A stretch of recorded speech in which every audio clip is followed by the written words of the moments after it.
हर हिंदी महीने में 2 चतुर्थी पड़ती हैं।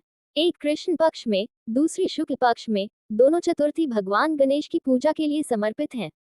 कृष्ण पक्ष की चतुर्थी को संकष्टी चतुर्थी और शुक्ल पक्ष की चतुर्थी को विनायक चतुर्थी कहते हैं। चतुर्थी तिथि को चंद्र दर्शन के मद्देनजर इसी दिन व्रत करत है। मान्यता है कि इस दिन व्रत रखने से भगवान गणेश प्रसन्न होकर भक्त को हर संकट से बचाते हैं। संकष्टी चतुर्थी का महत्व। संकष्टी चतुर्थी का अर्थ संकट को हरने वाली चतुर्थी है। जिस व्यक्ति को किसी भी प्रकार की तकलीफ है, वह इंसान यह व्रत रखता है। और जो गौरी पुत्र गणेश की पूजा करता है तो गणेश उसे दुखों से छुटकारा दिलाते हैं। इस दिन लोग सूर्योदय के समय से सूर्यास्त तक उपवास रखते हैं। संकष्टी चतुर्थी की पूजा विधि। 1. गणेश चतुर्थी पर सुबह जल्दी उठें और स्नान के बाद सूर्य देव को अर्घ्य दें। 2. इसके बाद मंदिर में गणेश प्रतिमा को गंगाजल और शहद से स्वच्छ करें। 3. सिंदूर, दूर्वा, फूल, चावल, फल, जनेऊ प्रसाद अर्पित करें। 4. धूप, दीप जलाएं और ओम गम गणपते नमः मंत्र का 108 बार जाप करें। 5. गणेश जी के सामने व्रत का संकल्प लें और पूरे दिन अन्न ग्रहण न करें। 6. व्रत में फलाहार, दूध, पानी, फलों का रस ग्रहण कर सकते हैं। 7. घी का दिया जलाएं और पूजा का संकल्प लें। 8. गणेश जी का ध्यान कर उनका आह्वान करें। 9. गणेश जी को पहले जल, फिर पंचामृत और उसके बाद शुद्ध जल से स्नान कराएं। 10. गणेश मंत्र, गणेश चालीसा आदि का पाठ करें। 11. गणेश जी को वस्त्र या कोई धागा अर्पित करें। 12. सिंदूर, चंदन, फल और फूल अर्पित करें, सुगंध वाली धूप दिखाएं। 13. दूसरा दीपक गणपति प्रतिमा को दिखाकर हाथ धो लें, नए कपड़े से हाथ पोंछ लें। 14. मोदक, मिठाई, गुड़, फल आदि नैवेद्य चढ़ाएं। 15. नारियल और दक्षिणा अर्पित करें, संकष्टी चतुर्थी कथा पढ़ें। 16. परिवार समेत गणपति की आरती करें, आरती में कपूर के साथ घी में डूबी 3 से अधिक बत्तियां रहें। 17. गणपति की एक बार परिक्रमा करें और भूल चूक के लिए माफी मांगें। 18. साष्टांग प्रणाम करें और भूल चूक के लिए माफी मांगें। 19. गाय को हरी घास या रोटी खिलाएं, गौशाला में दान भी कर सकते हैं। 20. रात में चंद्रमा निकलने से पहले गणपति की पूजा करें, व्रत कथा पढ़ें और चंद्र दर्शन के बाद पूजा कर व्रत खोलें। 21. इसके बाद पारण करें। संकष्टी गणेश चतुर्थी व्रत करने से घर परिवार में आ रही विपदा दूर होती है, कई दिनों से रुके मांगलिक कार्य संपन्न होते हैं तथा भगवान श्री गणेश असीम सुखों की प्राप्ति कराते हैं। माह की किसी भी चतुर्थी के दिन भगवान श्री गणेश की पूजा के दौरान संकष्टी गणेश चतुर्थी व्रत की कथा पढ़ना अथवा सुनना जरूरी होता है। इससे संबंधित 4 कथाएं प्रचलित हैं। पहली कथा, पौराणिक एवं प्रचलित श्री गणेश कथा के अनुसार एक बार देवता कई विपदाओं में घिरे थे। तब वह मदद मांगने भगवान शिव के पास आए। उस समय शिव के साथ कार्तिकेय तथा गणेश जी भी बैठे थे। देवताओं की बात सुनकर शिव जी ने कार्तिकेय व गणेश जी से पूछा कि तुम में से कौन देवताओं के कष्टों का निवारण कर सकता है। तब कार्तिकेय व गणेश जी दोनों ने ही स्वयं को इस कार्य के लिए सक्षम बताया। इस पर भगवान शिव ने दोनों की परीक्षा लेते हुए कहा कि तुम दोनों में से जो सबसे पहले पृथ्वी की परिक्रमा करके आएगा, वही देवताओं की मदद करने जाएगा। भगवान शिव के मुख से यह वचन सुनते ही कार्तिकेय अपने वाहन मोर पर बैठकर पृथ्वी की परिक्रमा के लिए निकल गए। परंतु गणेश जी सोच में पड़ गए कि वह चूहे के ऊपर चढ़कर सारी पृथ्वी की परिक्रमा करेंगे तो इस कार्य में उन्हें बहुत समय लग जाएगा। तभी उन्हें एक उपाय सूझा। गणेश जी अपने स्थान से उठे और अपने माता पिता की 7 बार परिक्रमा करके वापस बैठ गए। परिक्रमा करके लौटने पर कार्तिकेय स्वयं को विजेता बताने लगे। तब शिव जी ने श्री गणेश से पृथ्वी की परिक्रमा न करने का कारण पूछा। तब गणेश ने कहा, माता पिता के चरणों में ही समस्त लोक हैं।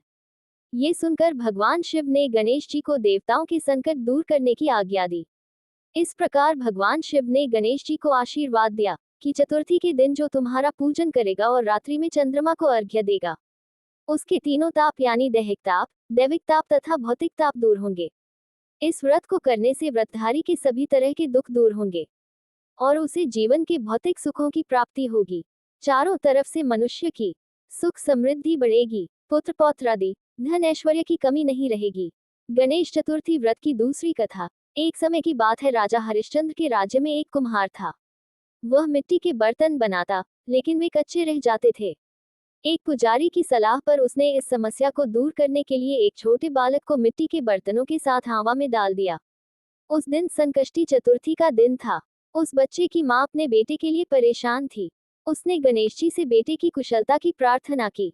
दूसरे दिन जब कुम्हार ने सुबह उठकर देखा तो आवा में उसके बर्तन तो पक गए थे, लेकिन बच्चे का बाल बांका भी नहीं हुआ था। वह डर गया और राजा के दरबार में जाकर सारी घटना बताई।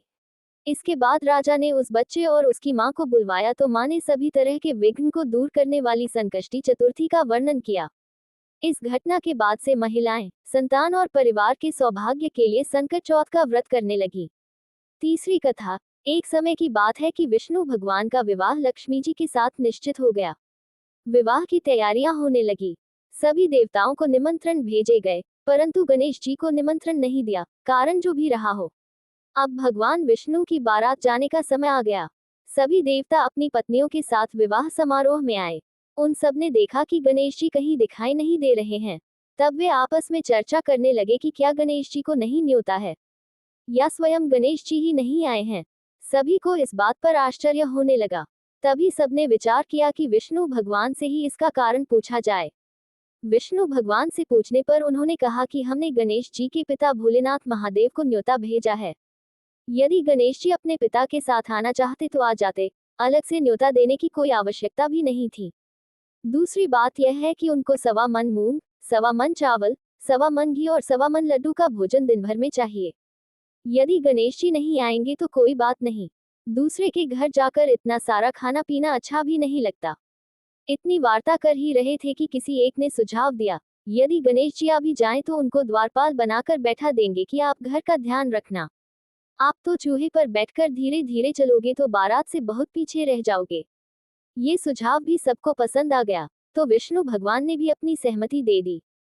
होना क्या था कि इतने में गणेश जी वहां आ पहुंचे और उन्हें समझा बुझाकर घर की रखवाली करने बैठा दिया।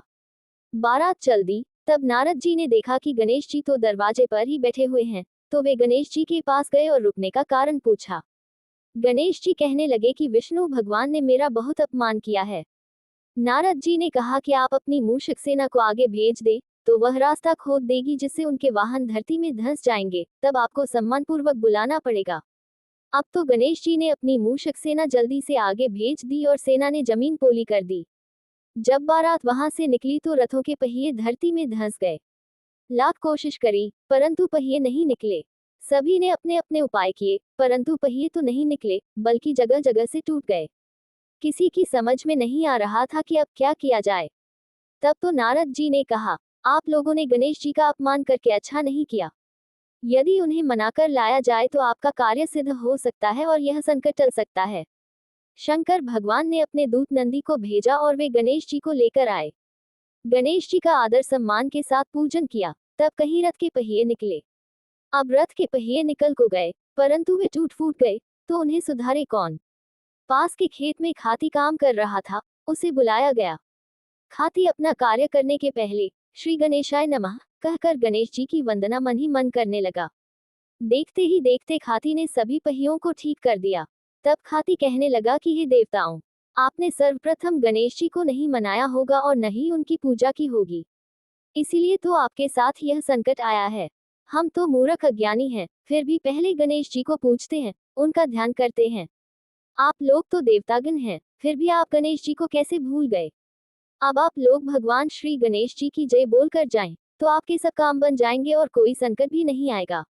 ऐसा कहते हुए बारात वहां से चल दी और विष्णु भगवान का लक्ष्मी जी के साथ विवाह संपन्न करा के सभी सकुशल घर लौट आए। हे गणेश जी महाराज, आपने विष्णु को जैसो कारज सारियो, ऐसो कारज सबको सिद्ध करजो। बोलो गजानन भगवान की जय। चौथी कथा। श्री गणेश चतुर्थी व्रत की पौराणिक कथा के अनुसार एक बार भगवान शिव तथा माता पार्वती नर्मदा नदी के किनारे बैठे थे। वहां माता पार्वती ने भगवान शिव से समय व्यतीत करने के लिए चौपड़ खेलने को कहा। शिव चौपड़ खेलने के लिए तैयार हो गए, परंतु इस खेल में हार जीत का फैसला कौन करेगा, ये प्रश्न उनके समक्ष उठा तो भगवान शिव ने कुछ तिनके एकत्रित कर उसका एक पुतला बनाकर उसकी प्राण प्रतिष्ठा कर दी और पुतले से कहा, बेटा, हम चौपड़ खेलना चाहते हैं, परंतु हमारी हार जीत का फैसला करने वाला कोई नहीं है, इसीलिए तुम बताना कि हम दोनों में से कौन हारा और कौन जीता। उसके बाद भगवान शिव और माता पार्वती का चौपड़ खेल शुरू हो गया। ये खेल 3 बार खेला गया और संयोग से तीनों बार माता पार्वती ही जीत गईं। खेल समाप्त होने के बाद बालक से हार जीत का फैसला करने के लिए कहा गया, तो उस बालक ने महादेव को विजयी बताया। ये सुनकर माता पार्वती क्रोधित हो गईं और क्रोध में उन्होंने बालक को लंगड़ा होने, कीचड़ में पड़े रहने का श्राप दे दिया। बालक ने माता पार्वती से माफी मांगी और कहा कि यह मुझसे अज्ञानतावश ऐसा हुआ है, मैंने किसी द्वेष भाव में ऐसा नहीं किया। बालक द्वारा क्षमा मांगने पर माता ने कहा, यहाँ गणेश पूजन के लिए नाग कन्याएं आएंगी, उनके कहे अनुसार तुम गणेश व्रत करो, ऐसा करने से तुम मुझे प्राप्त करोगे। ये कहकर माता पार्वती शिव के साथ कैलाश पर्वत पर चली गईं। 1 वर्ष के बाद उस स्थान पर नाग कन्याएं आईं। तब नाग कन्याओं से श्री गणेश के व्रत की विधि मालूम करने पर उस बालक ने 21 दिन लगातार गणेश जी का व्रत किया। उसकी श्रद्धा से गणेश जी प्रसन्न हुए। उन्होंने बालक को मनोवांछित फल मांगने के लिए कहा। उस पर उस बालक ने कहा, हे विनायक, मुझ में इतनी शक्ति दीजिए कि मैं अपने पैरों से चलकर अपने माता पिता के साथ कैलाश पर्वत पर पहुंच सकूं और वे ये देख प्रसन्न हों। तब बालक को वरदान देकर श्री गणेश अंतर्ध्यान हो गए। इसके बाद वह बालक कैलाश पर्वत पर पहुंच गया और कैलाश पर्वत पर पहुंचने की अपनी कथा उसने भगवान शिव को सुनाई। चौपड़ वाले दिन से माता पार्वती शिव जी से विमुख हो गई थी, अतः देवी के रुष्ट होने पर भगवान शिव ने भी बालक के बताए अनुसार 21 दिनों तक श्री गणेश का व्रत किया। इस व्रत के प्रभाव से माता पार्वती के मन से भगवान शिव के लिए जो नाराजगी थी, वह समाप्त हो गई। तब यह व्रत विधि भगवान शंकर ने माता पार्वती को बताई। ये सुनकर माता पार्वती के मन में भी अपने पुत्र कार्तिकेय से मिलने की इच्छा जागृत हुई। तब माता पार्वती ने भी 21 दिन तक श्री गणेश का व्रत किया तथा दूर्वा, फूल और लड्डुओं से गणेश जी का पूजन अर्चन किया। व्रत के 21वें दिन कार्तिकेय स्वयं माता पार्वती जी से आ मिले। उस दिन से श्री गणेश चतुर्थी का ये व्रत समस्त मनोकामनाओं की पूर्ति करने वाला व्रत माना जाता है। इस व्रत को करने से मनुष्य के सारे कष्ट दूर होकर मनुष्य को समस्त सुख सुविधाएं प्राप्त होती हैं।